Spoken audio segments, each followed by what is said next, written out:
Officer Ranjit দত্তক বিচাৰিছে মহামান্য আদালতে অনুমতি প্ৰদান কৰিছে অনুমতি প্ৰদান কৰাব পুলিচ অফিচাৰ ৰঞ্জিত দত্ত হাজিৰ হওক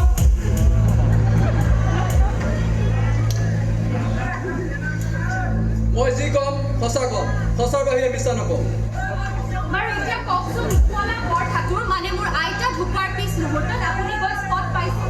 আৰু এই মানুহজনে মানে নিৰ্মল বৰুৱাই হাতত তেজ লাগি থকা চুৰিখন লৈ আছে নহয় হয় এই কথাটো আপুনি কেনেকৈ জানিলে মানে ইমান সোনকালে আপোনাৰ খবৰটো কোনে দিলে নামটো কোৱা নাছিল এটা টেলিফোন বুথৰ পৰা ফোনটো আহিছে Point to be noted, Your Honor. Telephone booth.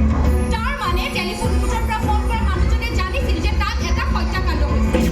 নতুবা সেই মানুহজনে নিজে মোৰ আইতাক হত্যা কৰি তলা বন্ধ ঘৰটোৰ তলা ভাঙি থৈ আইতাক তাত পেলাই টেলিফোন বুথৰ পৰা এখেতক ফোন কৰি খবৰটো দিছিল